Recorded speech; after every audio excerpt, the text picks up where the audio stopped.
Thank you very much, Chair of this morning's proceedings. Members of the head table, Mr. Richard Young, the effervescent Young, Chairman of Youth Business Trinidad and Tobago, Dr. Ricky Permanent, Executive Director, Council of Competitiveness and Innovation, Ministry of Planning and Sustainable Development, Mr. J. Errol Lewis, Junior Achievement, Trinidad and Tobago, Mr. Curtis Smiles, Corporate Business Analyst, NETCO, members of the media, and you have a very critical role to play in the future of this country, colleagues, ladies and gentlemen. On behalf of UTT, I would like to extend a very special welcome to you here this morning to the launch of Global Entrepreneurship Week, an event which UTT considers very timely and relevant as we collectively seek to diversify our economy away from oil and gas. UTT is pleased to partner with the Youth Business Trust of Trinidad and Tobago, YBTT for short, the local representative for Youth Business International, in the hosting of Global Entrepreneurship Week, carded for November 18th to 24th, as you heard, across the world. Global Entrepreneurship Week is the world's largest campaign to promote entrepreneurship and is now considered as the world's largest celebration of the innovators and job creators who launch startups that bring ideas to life, drive economic growth, and expand human welfare. UTT fully supports the strategic objectives of YBI, and which are intended to inspire people, and I say especially our young people, everywhere through local, national, and global activities designed to help them explore their potential as self-starters and innovators. These activities, from large-scale competitions and events to intimate working network gatherings, connect participants, as we heard, to potential collaborators, mentors, and even investors, introducing them to new possibilities and exciting opportunities. As such, UTT recognizes the potential impact that Global Entrepreneurship Week can have locally by sowing the seeds of creativity and innovation, which, if appropriately irrigated, weeded, molded, and fertilized, would lead to entrepreneurship and wealth creation, thereby contributing to the diversifying our economy away from oil and gas, which I said before, and which seems to be eluding us for some years now. We at UTT firmly believe that a large national campaign to promote entrepreneurship is a vital part of making TNT more entrepreneurial, to encourage more people to start up their own business. But colleagues, global development is entering a new phase where entrepreneurship will increasingly play a more important role. The managed economy of the 70s, right on to around the 2000s, was characterized by reliance on big business and mass production, but that has now given way to the so-called knowledge-driven entrepreneurial economy. Here, knowledge-driven goods and services are now more flexibly provided by smaller firms.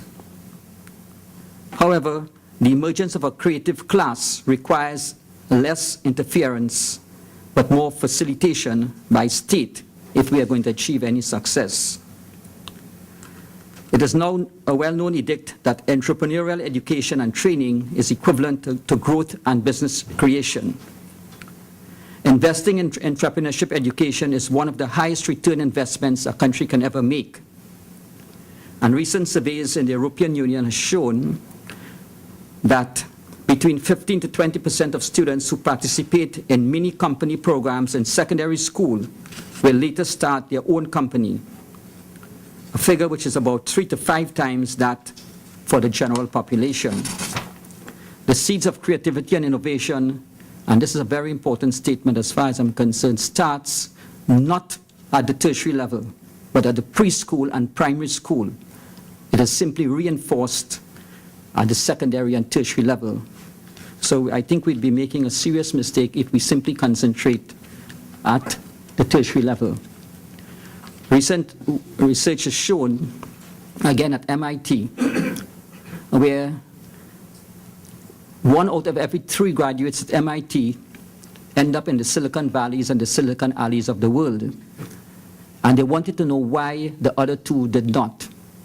So 1 went out to create employment, the other 2 went out and seek employment. And the statistics for Trinidad and Tobago is frightening. 65% of our graduates from the tertiary level go out and seek employment in the public sector. So the absorptive capacity of the public sector has been exceeded. The private sector just around 30%, and the other 5% migrate. And less than 1% of our tertiary level graduates go out to create employment within the first 3 years of leaving tertiary level education institutions. And those colleagues are frightening statistics for a country like Trinidad and Tobago. Thus, we as a society need to ensure that the key competence entrepreneurship is embedded into the curricula across primary, secondary, vocational, higher, and adult education levels. In the same vein, the role of higher education in entrepreneurship goes far beyond the delivery of knowledge, not simply some courses in entrepreneurship. It must involve multiple learning sites, participating in business ecosystems, partnerships, and industrial alliances. And I want to stress this thing is missing in our educational system at the moment. Effective learning is now taking place at multiple learning sites, not confined to the single classroom. And therefore, my thesis is that we need to merge the environment, and I'm not talking about only the physical environment, with the classroom. This is needed immediately, the merging of the classroom with the environment. And then you're going to see the creativity and innovation emerging.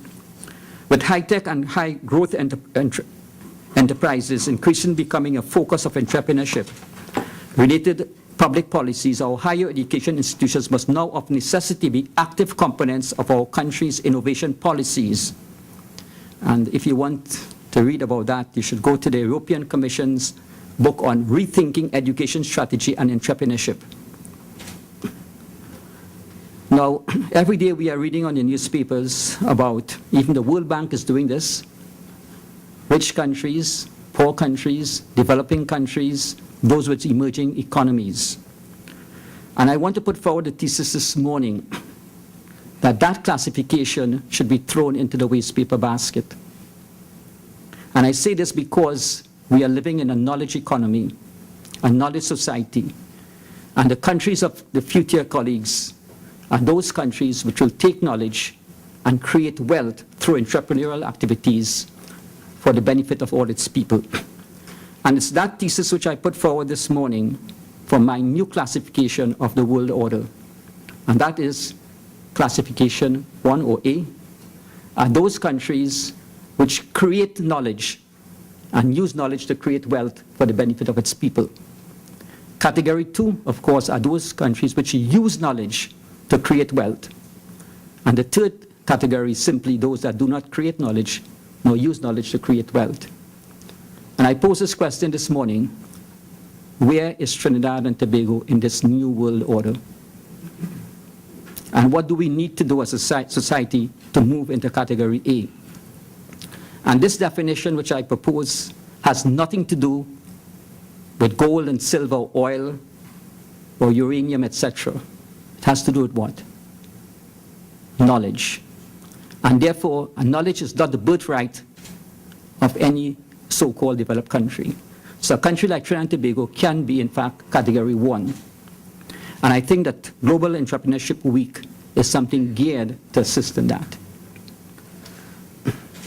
I'm pleased to note that during the Global Entrepreneurship Week, UTT along with YBTT will be involved in the opening ceremony and the entrepreneurial symposium at our flagship UTT Napa campus on November the 18th, as well as the symposium at UTT's Sapa facilities on November 20th. So UTT is an integral part of these activities.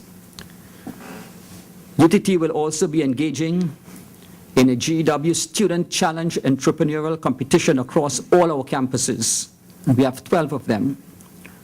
And the concept which we are going to adopt there came from the now famous assignment given to students of the Stanford Technology Ventures program, and we have adapted that to our local environment.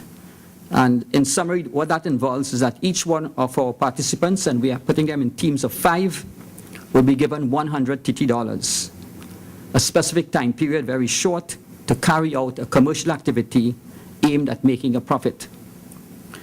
And each team will have to submit a single slide describing what they have done in that space of time. And the day of judging, each team will get 10 minutes to present their project to a whole audience and a panel of judges. And students will have to demonstrate their entrepreneurial competencies by identifying opportunities, challenges, assumptions, leveraging the limited resources they have, and presenting their ideas at the judging and prizing event on the evening of Friday the 22nd, November 2013. Now this is, I think, a very important thing that we are doing at UTT to encourage our students to get into that entrepreneurial mode. And this is being done all over the world now, in different forms and fashion. But that's not all. These activities are all in keeping with UTT's forward-thinking approach in the area of entrepreneurship. And UTT has, by its founding fathers, has been designed as an entrepreneurial university. And will also provide students with an opportunity to ignite their entrepreneurial spirits, often suppressed by a host of social, economic, and family factors. We at UTT sees the future as our business, and that future must not be a linear extrapolation of the past. UTT, as an entrepreneurial university, is repositioning itself. There are a number of challenges, and we accept that, at the forefront of national tertiary education thrust to create a productive and resilient workforce that is committed to innovation and entrepreneurship to meet the current and future challenges of a globalized economy. And some of the things we have started doing, we are now setting up incubators which are in alignment with the growth poles identified in the medium-term strategic plan through the Ministry of Planning and Sustainable Development. And if you would note very carefully, all the campuses are in fact have as a strategic objectives one of the growth poles. So we talk about the creativity campus at John Donaldson, where fashion, animation, ICT is being taught. We have the maritime campus, another growth pole. We have the energy campus. We have the manufacturing campus. And UTT's signature campus at Tamana will be one involving design. Very, very important. And we aren't talking about architectural design, right? And then, of course, we have the one at ECIAF, which is related to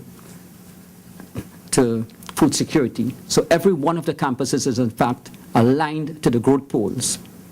And we have, in fact, started setting up a number of incubators in fashion, in animation, and you should read about these things, right? To the critics, people feel that UTT isn't doing it, but slowly and surely, step by step, we are going to achieve our objectives. But not only in terms of setting up incubators, we are also involved in some key research areas which will also lead to product development. And I just want to mention one of them. Just a couple of weeks ago, we signed up an MOU with a leading Japanese research institution linked to Mitsubishi to do research work in what is called as DME, that's dimethyl ether, which is now the fuel of the future. And this plant will be set up at Labre in 2015 through the Neil and Massey group of companies. And UTT, in fact, will be the one university chosen to do the necessary research. So come 2015, you'll be seeing a new fuel in your tank. Right? Now, just in closing, I just want to mention 2 caveats to what I've been saying.